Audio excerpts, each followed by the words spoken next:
Hello friends, welcome back to Chandini Silks Coimbatore.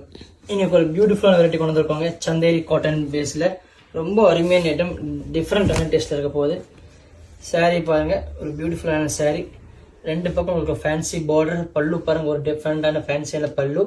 சாரியில் பார்த்தீங்கன்னா ஒரு குட்டி குட்டி குட்டி குட்டின்னா ஃப்ளவர் டேஸ்ட்டுங்க, டிஃப்ரெண்டாக இருக்கும். ஸ்மால் ஸ்மால் ஃப்ளவர்ஸ், இதுதான் கம்ப்ளீட் சாரீ. கீழே பார்த்தீங்கன்னா சின்னோட ஜரி பார்டரோட போகும் அலமையா. அண்ட் இதோட ப்ளவுஸ் கான்ட்ராஸ்டான ப்ளவுஸ், ரொம்ப சூப்பராக இருக்க போகுது. டிஃப்ரெண்டான ப்ளவுஸ் பாருங்க, டிஃப்ரெண்டான ப்ளவுஸ். டோட்டலாக இதில் 5 கலர்ஸ் வந்துருக்கு. செகண்ட் காம்பினேஷன் பாருங்க, ஒரு ப்ளூ காம்பினேஷன். தேர்டு பாருங்க, ஒரு வயலட். ஃபோர்த் காம்பினேஷன் ஒரு light sea green. Fifth combination ஒரு pale orange. And last combination ஒரு lotus pink. Total 6 colours, 6 combination. எல்லாத்துக்கும் கான்ட்ராஸ்ட் பல்லு, கான்ட்ராஸ்ட் ப்ளவுஸ். எது பிடிச்சாலும் கீழே நம்மளுக்கு கான்டாக்ட் பண்ணி புக் பண்ணிக்கோங்க. தேங்க்யூ.